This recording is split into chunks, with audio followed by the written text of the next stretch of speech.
오늘도 살아계셔서 역사하시는 하나님 아버지, 찬양과 영광을 올려드립니다.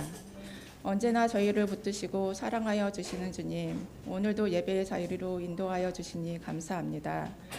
하나님, 우리의 마음이 세상의 일들로 분주하지 않도록 도와주시고 늘 감사와 찬양이 넘쳐나는 삶이 되게 하옵소서. 세상은 무분별한 미디어 속에서 거짓이 넘쳐나고 있습니다. 이런 어지러운 세상 속에서 무엇이 옳은지 그른지를 분별할 줄 아는 지혜를 허락하시고 주님의 말씀과 기도로 모든 것을 이길 힘을 주시옵소서. 이틀쯤면 우리나라에 중요한 대통령 선거가 있습니다.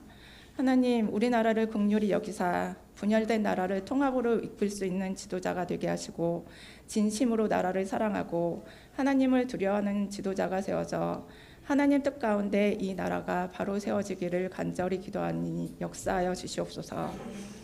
오늘 드리는 이 예배를 통해 주님의 영광이 드러나고 우리의 삶이 주님의 뜻에 더욱 합당한 삶이 되도록 인도하여 주시옵소서. 어린 아이부터 장년에 이르기까지 주님 안에서 서로 사랑하며 섬기는 화도드림교회가 되길 소망합니다.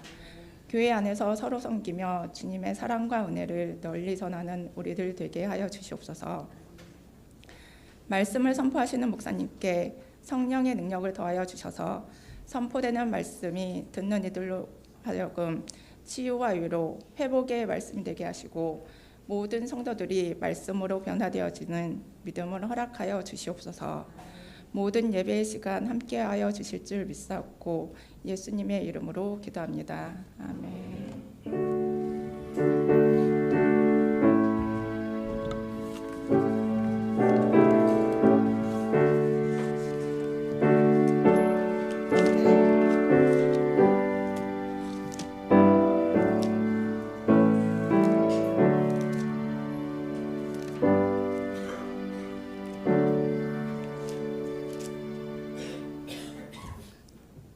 오늘 말씀은 역대상 11장 1절에서 9절까지 말씀입니다.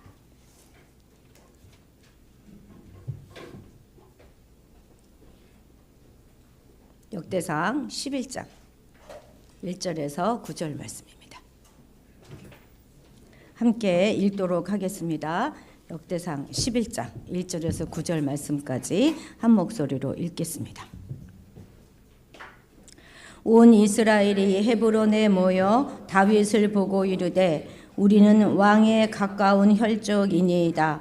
전에 곧 사울이 왕이 되었을 때에도 이스라엘을 거느리고 출입하게 한 자가 왕이시었고 왕의 하나님 여호와께서도 왕에게 말씀하시기를 내가 내 백성 이스라엘의 목자가 되며 내 백성 이스라엘의 주권자가 되리라 하셨나이다 하니라.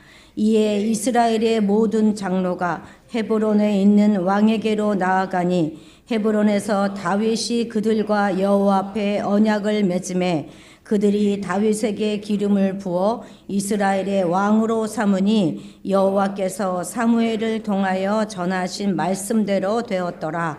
다윗이 온 이스라엘과 더불어 예루살렘 곧 여부스에 이르니 여부스 땅의 주민들이 거기에 거주하였더라.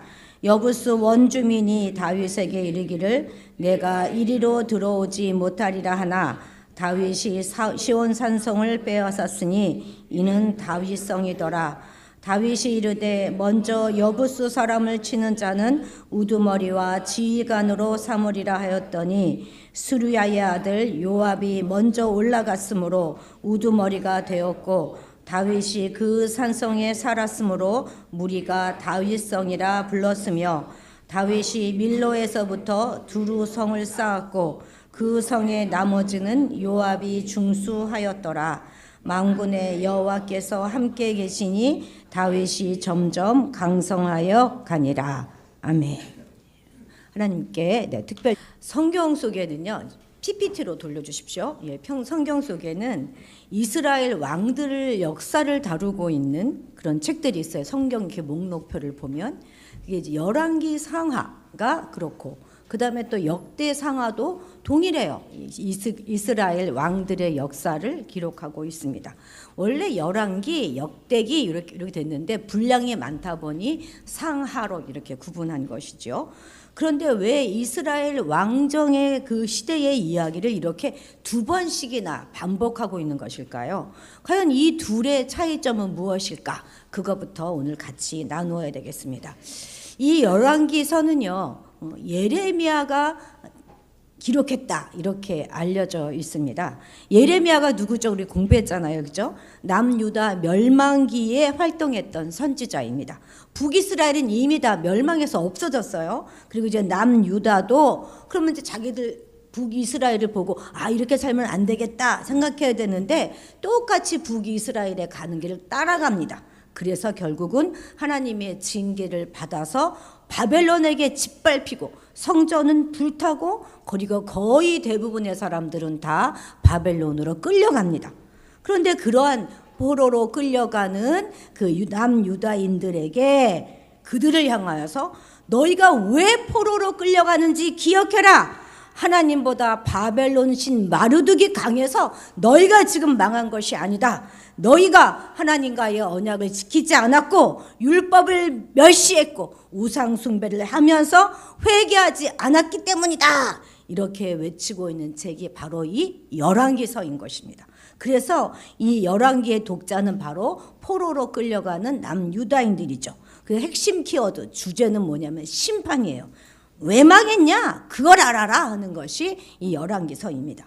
그 기술하는 방식 역시도 북이스라엘과 남유다 왕을 왔다 갔다 하면서 기술해요. 이스라엘 왕 기술했다, 또 그 시대의 남유다 왕 얘기했다, 다시 이런 식으로 열왕기서는 기록하고 있습니다. 근데 역대기는 많이 달라요. 바로 옆에 있는 책이 있지만 역대기는 학자 에스라가 기록했다 이렇게 보는 것이 정설입니다. 에스라는요 바벨론 포로로 같이 끌려갔었어요. 그곳에 살았던 그러나 모세 율법에 아주 정통했던 학자입니다. 유다인들은 이제 바벨론에 끌려가서요 바벨론에서 무려 70년을 살았습니다. 그런데 그 강력했던 바벨론이 이제 페르시아, 그러니까 바사죠, 페르시아에게 멸망하고 말았어요.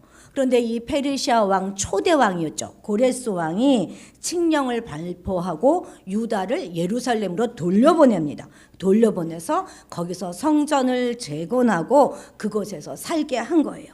그래서 에스라도 그 포로들과 함께 예루살렘으로 돌아옵니다. 그런데 70년을 이방 땅에 살고 보니 부모 세대는 다 죽었어요. 이제 그 다음 제2세대가 일어난 거예요. 근데 이들은 태어나 보니 이방 땅인 거죠. 그죠?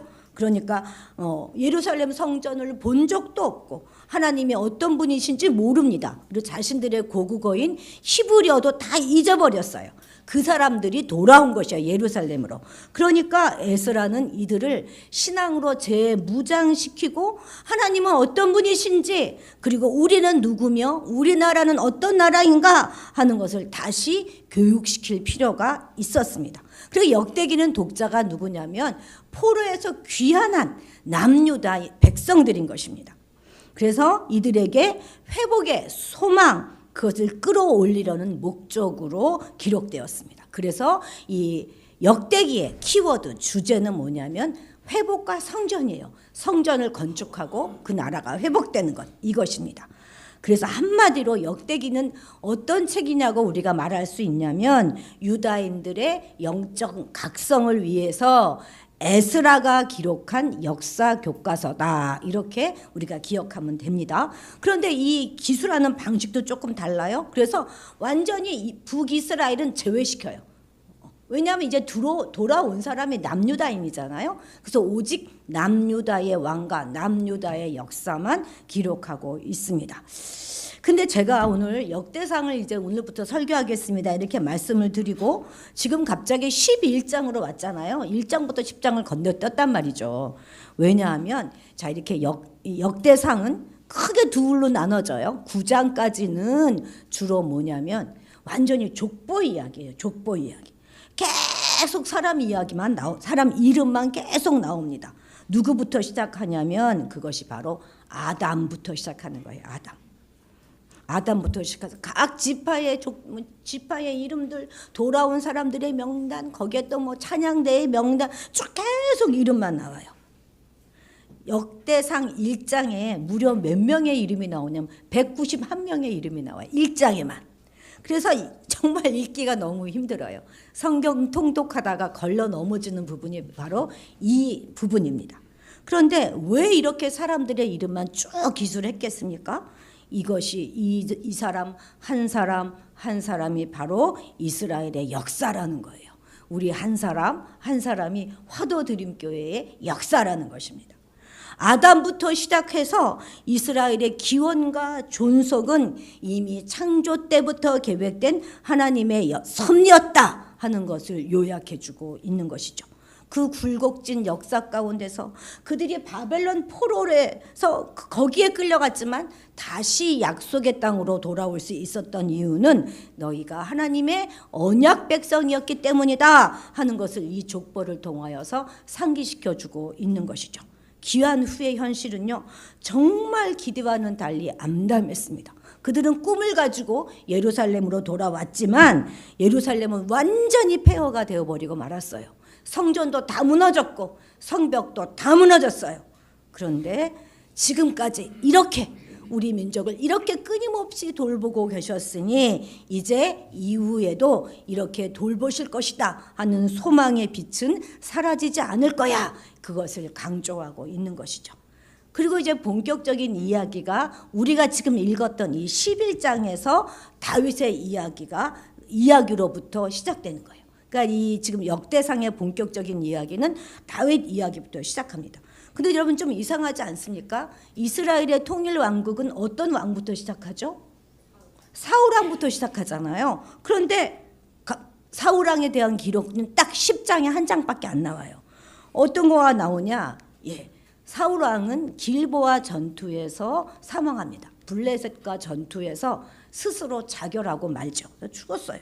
그리고 그 전투에서 세 아들도 요나단도 아비나답도 다 세 아들도 같이 죽어요. 요것만 기록하고 그냥 다윗으로 넘어갑니다. 사울 왕은 하나님이 세운 왕이 아니라 사람의 욕심으로 세운 왕이고, 그래서 다윗 왕조의 시작을 위해서 그냥 배경 정도만 딱 처리하고 넘어가는 것입니다. 그런데 다윗의 이야기도요, 대뜸 다윗이 왕으로 올라간 것부터 시작하고 있어요.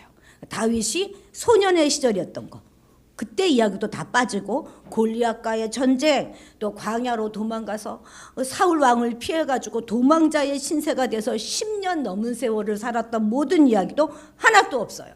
또한 다윗이 범죄한 거 있잖아요. 다윗이 밧세바를 범하고 우리아를 죽음에 이르게 한 그 이야기도 다 빼버립니다. 그러니까 다윗의 범죄나 부정적인 사건들을 거의 다 기록하지 않고 있는 것입니다. 역대 하루 넘어가면 솔로몬도 마찬가지예요. 솔로몬도 그냥 그의 업적만 기록해요. 그가 뭐 성전 건축에 대한 업적, 이것만 오로지 강조해서 길게 기록하고 있습니다. 왜 이렇게 기록했을까? 우리는 이 부분에 대해서 오해하면 안 되는 것입니다. 이것은 그들의 죄와 실수를 감추려고 하는 의도가 결코 아닌 것입니다. 다윗의 죄와 실수의 부분은요, 사무엘서에서도 열왕기서에서도 너무나 자세하게 다 기록되어져 있어요. 그런데 그런 죄와 번제는 지금 이 역대기의 주제와 맞지 않았기 때문에 제외시킨 것입니다. 역대기의 주제는 뭐예요? 성전하고 또 변하지 않는 하나님의 언약, 소망, 회복, 이것만 지금 강조하고 있는 것입니다. 하나님께서 다윗과 맺었던 언약이 무엇이죠? 그게 사무엘하 7장 13절인데 같이 한번 읽어보도록 하겠습니다. 시작. 그는 내 이름을 위하여 집을 건축할 것이요 나는 그의 나라 왕위를 영원히 견고하게 하리라. 아멘. 이들은 성전을 완공 다 했어요 와서. 그런데도 그들의 삶은 도무지 나아지지가 않습니다. 이렇게 돌아와서 성전도 다 건축했는데 과연 우리 민족은 회복할 수 있을까? 이런 끊임없는 질문 앞에서 하나님의 언약은 끝나지 않았다. 하나님은 다윗의 왕위를 영원히 견고하게 하실 것이다 하는 다윗의 언약이 지금도 계속되고 있음을 강조하는 책이 바로 역대기 책인 거예요. 그래서 역대기는 성경 가운데서요 가장 영적인 책이라 해도 과언이 아닙니다. 그러니까 사건을 있는 그대로 기술한 것이 아니라 하나님의 관점에서 다시 한번 재해석해서 기록하고 있기 때문이죠. 자, 오늘 우리는 이렇게 다윗이 왕위에 오른 그 사건을 역대기 저자는 도대체 어떻게 재해석해서 우리에게 들려주고 있는가 하는 것을 좀 알아보려고 합니다. 그래서 오늘 우리 성도도 우리에게 주어진 그런 고통과 어려움을 어떻게 재해석해서 살아가야 하는가 하는 것들을 묵상해 보려고 합니다. 자, 첫 번째입니다. 첫 번째, 지난날의 아픔은 잊고 은혜 안에서 새 출발하라. 이런 교훈을 우리에게 주고 있습니다. 지난날의 모든 아픔 다 잊어라 하는 거죠. 자, 우리 1, 2절 같이 읽도록 하겠습니다. 자, 1, 2절 읽습니다. 시작. 온 이스라엘이 헤브론에 모여 다윗을 보고 이르되 우리는 왕에 가까운 혈족이니이다. 전에 곧 사울이 왕이 되었을 때에도 이스라엘을 거느리고 출입하게 한 자가 왕이시었는데 왕의 하나님 여호와께서도 왕에게 말씀하시기를 내가 내 백성 이스라엘의 목자가 되며 내 백성 이스라엘의 주권자가 되리려 하셨나이다 하니라. 아멘. 역대기 속에서 다윗은요 그냥 한 사람의 왕이 아니라 하나님의 왕권을 상징하는 그런 이름입니다. 그래서 11장부터 29장 이 역대상 끝까지가 전부 다 다윗의 이야기입니다. 하나님께서 계획하신 하나님의 나라를 이루어가는 하나의 열쇠이자 문이 되는 사람이 바로 이 다윗이죠. 그런데 지금 1절에서부터 3절까지 읽어보면요 정말 다윗은 아무런 걱정 없이 아무런 어려움 없이 무난하게 평탄하게 왕이 된 것 같이 기술되어져 있습니다. 10장에서 사울이 죽고 그리고 그냥 자연스럽게 다윗이 왕위에 오르는 것처럼 기록되어져 있어요. 다윗이 이 이야기를 아마 들으면 그냥 너무너무 속상할 것 같아요. 자기는 막 수없이 막 죽음의 고비를 넘겨서 그래서 왕위에 올랐는데 그 모든 고난의 시간들을 너무 대수롭지 않게 얘기하고 있으니 말입니다. 자, 보십시오. 사울과 세 아들이 죽었어요. 그러고 난 뒤에도 다윗은 바로 왕위에 오르지 못합니다. 통일 왕국의 왕이 되지 못해요. 그저 여기 헤브론 있죠. 여기 헤브론에서 유다 지파의 왕으로만 옹립하게 됩니다. 그리고 2년 동안 유다 지파의 왕이 돼서 통치합니다. 그러다가 그리고 이제 여기 이 위에 나머지 위에는 여기 사울의 네 번째 아들이죠. 이스보셋이 왕이 돼요. 그래서 그 위에 나머지 10지파를 그가 다스리게 됩니다. 2년 동안 이렇게 다스리고 있다가 이 이스보셋이 다윗의 장군인 요압 장군에게 살해당합니다. 그러면 이제 다윗이 왕이 돼야 되겠죠.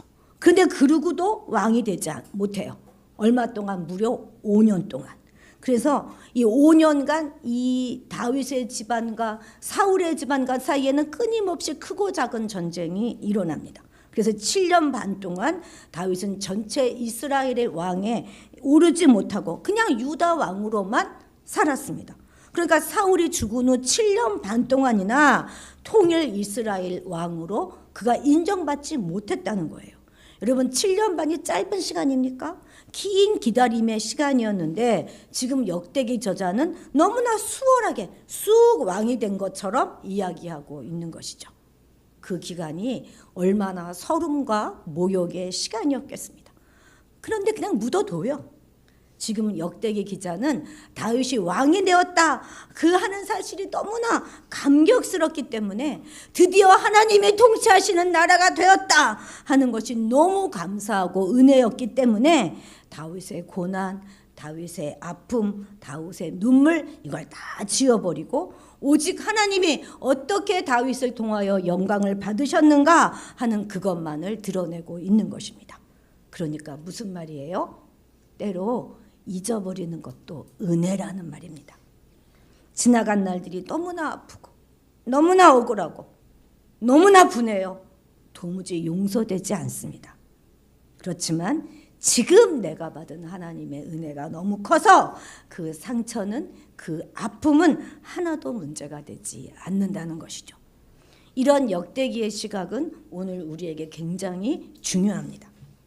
우리도 지나간 날들, 그 지나간 날들의 아픔에서 헤어나오지 못하는 경우가 많지 않습니까? 자꾸 곱씹어서 생각하죠. 특히 우리나라는 한이라는 정서가 있어요. 그래서 막 이 가슴에 한이 맺혀가지고 좋은 것을 봐도 결코 좋아지지 않습니다. 그러나 성도는 어떤 사람입니까? 성도는 나의 연약함과 부족함 때문에 헤매고 살았던 과거에 매이는 사람이 아닌 것입니다. 그런 부족한 자임에도 불구하고 그런 나를 하나님 불러주셨고 그런 나를 통해서 이 시간 높임을 받고 계신다. 그 사실에 감격하는 자가 바로 성도인 것입니다.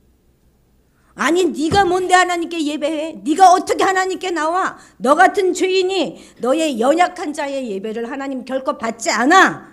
이렇게 말하는 것이 바로 열왕기의 시각이에요. 그런데 원래 인간은 연약하고 부족하고 죄 많고 그래서 열왕기의 시각만 가지고는 하나님께 예배할 수가 없는 거예요. 아니 우리가 그렇게 죄인인데 무슨 염치로 하나님께 나와 예배를 하겠습니까? 그래서 하나님께서 우리에게 역대기를 주신 거예요. 열왕기에서 실컷 아팠잖아요. 징계도 많이 받았잖아요. 그러면 이제 역대기에 들어와서는 그 슬픔과 고통에서 일어서서 우리에게 임하시는 하나님의 긍휼을 바라보라는 것입니다. 우리의 삶을 돌아볼 때 정말 열왕기적 시각으로 자기를 보는 것 그건 너무나 중요합니다. 그런데 한편으로는 역대기의 시각으로 나를 받아주시는 하나님을 볼 수 있어야 하는 것입니다. 그래서 우리는 과거의 슬픔과 아픔과 후회에 머무는 것이 아니라 하나님의 시각으로 우리의 슬픔을, 우리의 고난을 재해석해야 하는 것이죠. 자, 야곱은요 4명의 아내가 있었습니다. 그 중에서 라헬을 제일 많이 사랑했죠. 근데 이 사랑하는 라헬이 아들을 낳다가 그만 죽습니다. 그 아들이 베냐민이잖아요. 근데 죽으면서 그 아들의 이름을 베노니 이렇게 이어서 그가 라헬이에요. 베노니 하면서 죽습니다. 이 베논이란 뜻이 무엇이냐면 이거예요. 슬픔의 아들, 내 고통의 아들이라는 뜻입니다. 아니 아들을 낳았는데 그 아들을 안아보지도 못하고 지금 죽게 생겼으니 얼마나 억울하겠습니까? 갓 태어난 아기가 엄마도 없이 일생을 살아가야 된다고 생각하니 얼마나 슬펐겠습니까? 그 아들의 고통으로 인해서 정말 눈을 감을 수도 없었을 것입니다. 그런데 야곱은 그의 아버지 야곱은 그렇지 않다 하면서 그 이름을 베냐민 이렇게 불렀다는 것입니다. 베냐민의 뜻이 무엇입니까? 오른손의 아들, 행운의 아들이라는 뜻인 거예요. 오른손은 뭡니까? 능력, 힘 이런 것을 상징하는 것이 아니겠습니까? 정말 근데 이 베냐민이란 이름 그대로 베냐민 지파는 이스라엘 내에서 아주 작고 작은 지파이지만 수는 작아요. 그렇지만 아주 강력하고 전쟁에 능한 그런 지파가 됩니다. 그리고 이 지파에서 이스라엘의 훌륭한 인물들이 많이 배출돼요. 우리가 잘 알고 있는 사울왕 있잖아요. 사울왕도 이 베냐민 지파예요. 그리고 신약에 넘어와서 사도 바울 그 유명한 사람도 이 베냐민 지파의 사람입니다. 그렇습니다. 이처럼 고난을 슬픔을 우리가 어떻게 해석하느냐에 따라서 우리의 인생은 완전히 달라지게 되는 것입니다. 돌아보면 우리의 과거가 그렇게 떳떳한 것만은 아니지 않습니까? 부끄러운 시절이 없었던 사람이 누가 있겠습니까? 저도 그렇고 다 부끄럽고 연약함 투성이입니다. 정말 지워버리고 싶은 시간이 많아요. 정말 그냥 다시 되돌렸으면 정말 좋겠어요. 그런데 우리가 열왕기 시각으로 묶여 있으면 그 죄책감을 떨쳐버리지 못하고 상처에 묶여서 한 발자국도 나가지 못하게 되는 것입니다. 잊어버릴 것은 잊고 새롭게 역대기적으로 재해석해내야 하겠습니다. 그래서 우리는 과거에 묶이는 자들이 아니라 앞으로 전진하는 예수 그리스도의 장성한 분량에까지 성장하는 그런 사람이 되어야 하겠습니다. 자, 두 번째입니다. 두 번째는 칭찬과 인정의 기름을 늘 자주 부어라 하는 것을 우리에게 가르쳐주고 있습니다.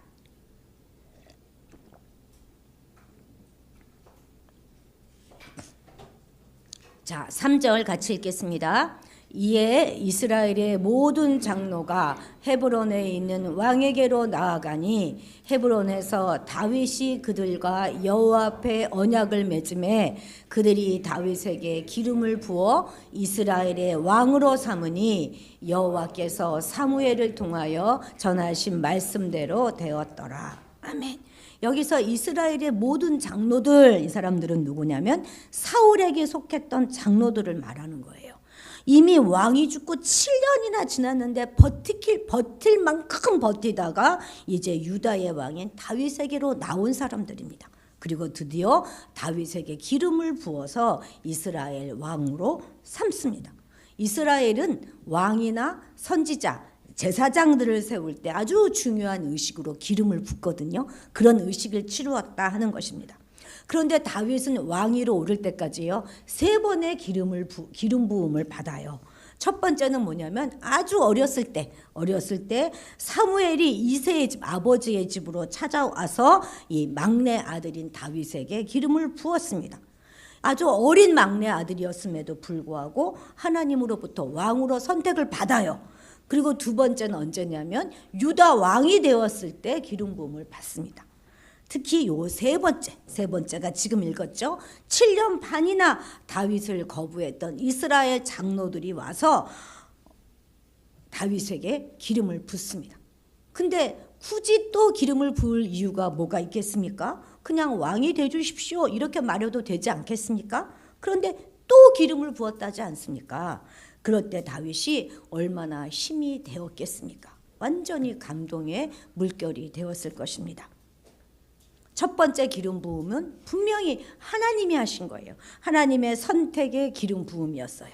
그런데 주위 사람들이 그를 높여주고 인정해 준 그것이 바로 두 번째, 세 번째 기름 부음인 것입니다. 우리끼리 기름 붓는 거 그것도 참 중요합니다. 물론 아무리 하나님이 세워주셨다 하더라도 사람들의 인정을 받지 못하면요 사역을 감당하기가 쉽지 않습니다. 우리끼리 인정해주고 우리끼리 높여주고 하나님의 귀한 사역을 잘 감당하며 일할 수 있도록 밀어주고 도와주는 것 그것이 굉장히 중요한 것입니다. 그럼 어느 날 이 사람의 기름 부음은 무엇을 의미할까요? 그것이 바로 칭찬과 응원이라는 거예요. 사람은요 절대 밥만 먹고 살지 않습니다. 물만 마시고 살지 않습니다. 사람은요 칭찬을 먹고 응원을 마시며 살아가는 것입니다. 우리는 하나님의 형상대로 지음을 받았잖아요. 하나님께서 왜 우리 인간을 지으셨습니까? 하나님 찬양받기 위해서. 하나님은요 찬양받으시는 거, 높임 받으시는 거 굉장히 좋아해요. 그래서 우리가 하나님을 닮았기 때문에 우리 역시도 인정과 칭찬을 굉장히 좋아합니다. 여러분 사는 게 어떠십니까? 외롭지 않으세요? 버겁지 않으십니까? 팍팍하지 않으세요? 그런데 나만 그런 것이 아니라 우리의 옆 사람도 그러하다는 거예요. 그래서 우리는 너무나 칭찬과 박수와 응원이 고파요. 간절히 원합니다. 다윗도 2번, 3번 기름 부음을 받았잖아요. 우리도 서로 자주 여러 번 기름을 좀 부어주십시다. 자 보세요. 그냥 다윗이 왕이 되었다 이렇게 하면 되는데 굳이 여러 번 기름을 붓고 왕이 되었다는 이 절차를 역대기 기자가 왜 기록했겠습니까? 우리도 그렇게 살라는 것이죠. 엊그제 금요일 날 정말 은혜로운 시간을 우리 가졌습니다. 저는 안 오시면 어쩌나 걱정했는데 35, 6분이 오셔서 예언을 받으셨으니까 정말 대부분 다 오신 것이죠. 정말 감사했습니다. 근데 저는 어떤 예언 받았는지 궁금하시죠? 제게 참 저는 복 있는 사람이다 이렇게 말씀해 주셨어요. 교인들이 모두 굉장히 교회를 사랑하고 있고 그리고 목사님을 사랑하고 좋아해요. 이렇게 얘기해 주셨어요. 얼마나 감사한 칭찬이고 전 위로였는지 모릅니다.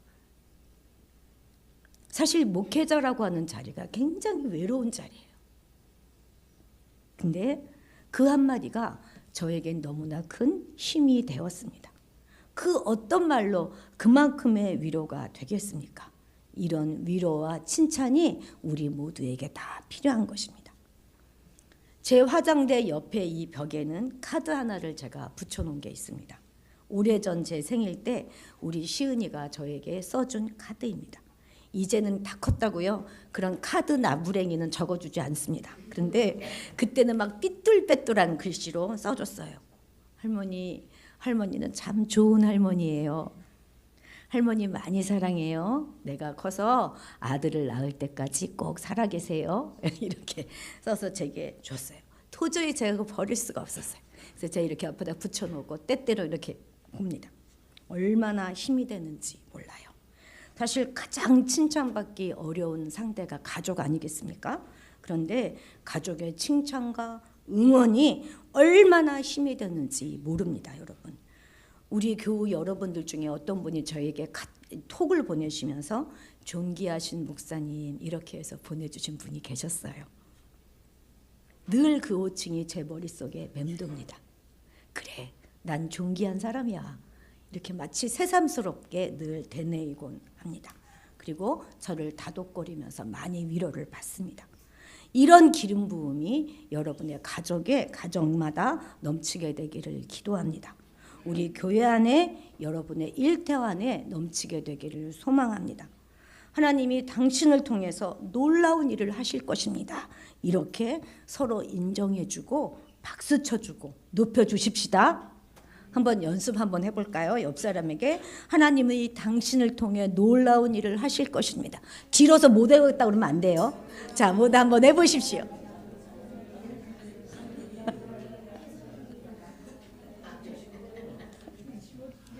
네, 하나님이 여러분들을 통해서 아주 놀라운 일을 하실 것입니다.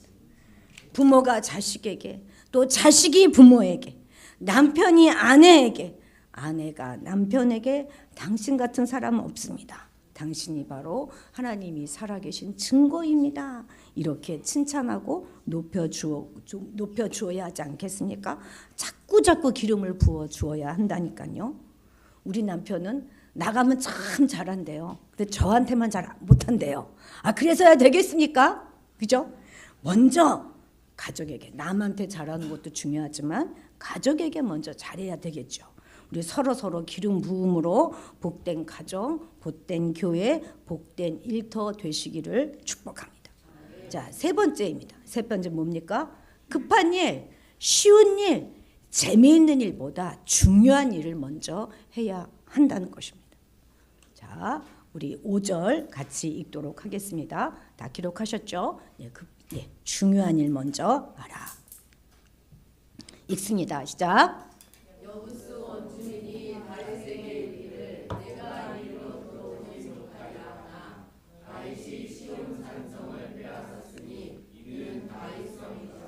아멘.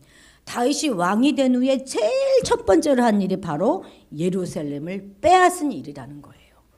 여러분, 그냥 예루살렘은 옛날부터 그냥 이스라엘 땅인 줄 아셨죠? 그렇지 않았습니다. 그 전까지가 사울 왕까지는 예루살렘은 이스라엘 땅이 아니었어요. 여부스라는 족속이 차지하고 있었던 최고의 요새였습니다. 그러니까 이스라엘 백성이 가나안 땅에 입성하고 나서 400년이 넘는 시간 내내 이 땅을 정복하지 못했던 것입니다. 왜 400년 동안이나 정복하지 못했을까요? 그것은 바로 이 예루살렘이 이 그림에서 보는 것처럼 흰놈의 골짜기와 기드론 골짜기로 이렇게 둘러싸여 있는 해발 700m, 어떤 분들은 800m라고도 해요. 그 위에 고지에 서 있는 천연의 요새이기 때문에 이곳을 정복하는 일이 그렇게 쉽지 않았어요. 높으니까 쳐들어 올라가려고 그러면 밑에도 위에서 공격하는 거죠. 여러분 아시잖아요. 신약시대에 돌아와서 그 막강한 로마 군대 있죠. 로마 군대도 이 예루살렘을 점령하는데 3년 이상이 걸렸습니다. 그러니까 워낙 지대가 높다 보니까 정복하기가 쉽지 않았고, 또 여기는 시온산이라고 말하지만 산이 아니라 구릉에 가까워요. 그리고 이 예루살렘 안에 샘이 2개가 있습니다. 그러니까 샘을 완전히 이 예루살렘 성을 완전히 다 에워싸 버려도 고립시킬 수가 없는 거예요. 물이 안에 있으니까. 그래서 400년이나 이 땅은 정복하지 못한 채로 남아 있었어요. 그런데 왕위에 오른 다윗이 먼저 이 예루살렘부터 정복합니다. 그리고 이 성의 이름을 다윗성이다 이렇게 바꾸었는데, 바로 이곳에 나중에 솔로몬 성전이 서게 되고, 그리고 이스라엘의 수도가 되는 것입니다. 그러니까 다윗은 왕이 되자마자 하나님과의 온전한 만남이 일어나는 성전터를, 예배터를 가장 먼저 마련하는 것이죠. 그렇습니다. 왕이 돼서 해야 할 얼마나 많은 일들이 있었겠습니까? 그런데 가장 중요한 성전터를 마련하기를 가장 먼저 했다 하는 말이죠. 성전터를 마련하는 그 일이 급한 일이 아니잖아요. 그렇죠? 예. 당장에 급한 일도 얼마나 많았겠습니까? 나라의 기강도 세워야 되겠고, 지금 거의 2 나라가 합친 거나 마찬가지잖아요. 조직을 재정비해야 되고, 군대 조직도 개편해야 되고. 그러나 그런 일을 급한 일 순서로 처리한 것이 아니라 중요한 일을 먼저 했다는 것입니다. 생각해 보십시오. 거의 20년 넘게 어렵게 지나다가 이제 통일왕국의 왕이 되었어요. 그럼 잔치도 좀 해야 하지 않겠습니까? 아하수에로 왕처럼 187일 정도의 잔치는 아니어도 그냥 축제할 만하잖아요. 그런데 그러지 않았다는 거예요. 우리도 살아가면서 해야 할 일들이 우리 앞에 산적해 있습니다. 그래서 늘 바빠요. 정신이 없어요. 그런데 여러분들은 어떤 일 먼저 하고 계십니까? 우리가 어떤 원칙을 세워놓지 않으면 급한 일부터 막 두서없이 하게 됩니다. 우리는 가장 먼저, 비록 급하지는 않을지 모르나 중요한 일부터 해야 하는 것이죠. 재미있는 순서로 하면 뭘 해야 되겠죠? 게임부터 해야 되겠죠. 그렇죠? 좋아하는 일부터 한다면 학원 빼먹고 연애해야 되겠죠. 그런데 그렇게 하다 보면 여러분들의 앞날은 어떻게 되겠습니까? 완전 뒤죽박죽이 될 것입니다. 급하지 않지만, 재미있지도 않지만 가장 중요한 일, 그것이 무엇이겠습니까? 그 대표적인 일이 바로 예배드리는 일이에요. 이거 하나도 급하지 않습니다. 그런데 그 어떤 일보다 중요한 일, 그것이 바로 예배하는 일인 것입니다.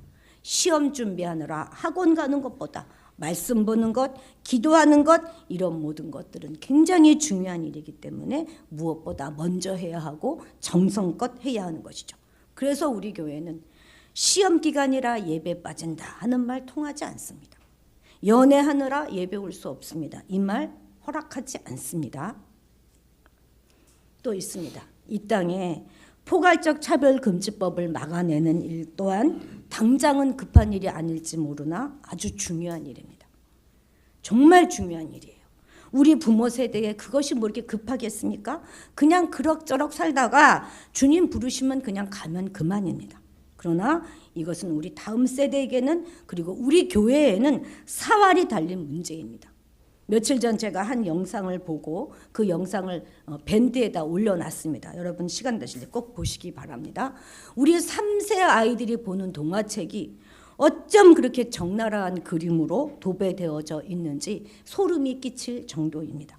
그리고 중학교 3학년, 이거 다른 나라 이야기 아닙니다. 우리나라 이야기인 거예요. 성교육 수업하는 선생님들의 목소리가 그대로 그 영상에 담겨져 있습니다. 자, 선생님이 이렇게 물어요. 남녀가 사랑을 나눌 때, 남녀가 사랑을 나눌 때 이렇게 고상하게 표현하지도 않았던 것 같은데, 그럴 때 영상을 촬영해도 될까요? 애들이 그래요. 아니요, 괜찮아요. 찍어도 됩니다. 서로 합의만 보면 괜찮아요. 이게 성교육입니까? 또 묻습니다. 그러면 그때 술을 마셔도 될까요? 선생님이 물어요. 애들이 아니요, 대답해요. 아니요, 술을 마시면 이 긴장 해소가 되어서 약간의 술 마셔도 괜찮습니다. 이게 중학교 3학년 때 해줄 성교육입니까? 아주 정말 보고 있으면 토 나올 정도예요. 이런 일들이 우리 생활 가운데 일어나지 않도록 우리는 정말 투표를 잘해야 하는 것입니다. 정말 중요해요. 반드시 막아내야 되는 것, 이것은 당장 급한 일은 아닐지 모르지만 중요한 일입니다. 우리 아이들이 바른 교육을 받고 이 자유 대한민국 아래에서 마음껏 복음을 전하고 마음껏 믿음 생활, 신앙 생활 잘할 수 있는 그런 나라를 우리 부모 세대가 반드시 지켜내야 되는 것입니다. 낙태법, 학생 인권 조례 이런 것들을 폐지할 수 있는 그런 대통령이 누가 되어야 하는가 잘 보시고 투표하시기 바랍니다. 너무나 분명한 것 하나는 우리 기독교는 절대 공산주의와는 하나가 될 수 없다는 그 사실입니다. 정말 투표 신중하게 잘하시고 반드시 하십시오. 반드시 우리는 막아내야 하겠습니다. 우리가 인생을 살아가면서 열왕기 시각으로 우리 자신을 바라보며 우리가 죄인인 것 깨닫고 통회하면서 가슴을 치는 것, 그거 참 중요합니다. 그러나 거기서만 머물러 있다면 뭔가 좀 부족해요. 열왕기를 지나서 우린 이제 역대기로 나아가야 하는 것입니다. 그런 죄 많은 우리를 너무나 사랑하셔서 다시 또 불러주시고 회복시켜 주시는 역대기적 시각이 하나님, 그 시각으로 하나님과 우리 자신을 바라보게 되기를 소망합니다. 그래서 우리 앞에 놓여진 모든 고통과 고난과 슬픔과 온갖 저주를 신앙의 눈으로 재해석하시기 바랍니다. 그리고 우리 가족과 이웃에게 칭찬과 응원의 기름을 넘치게 부어줌으로 우리 모두 함께 행복하게 살아가게 되었으면 정말 좋겠습니다. 또한 급한 일, 재미있는 일, 쉬운 일 그런 것만 찾아서 먼저 하는 자들이 아니라 정말 중요한 일, 우리 영혼을 살리는 일, 하나님이 기뻐하시는 일, 이런 일들을 찾아 먼저 함으로 우리의 영을 살리는 믿음의 사람들이 되시기를 주님의 이름으로 축복합니다. 기도하시겠습니다.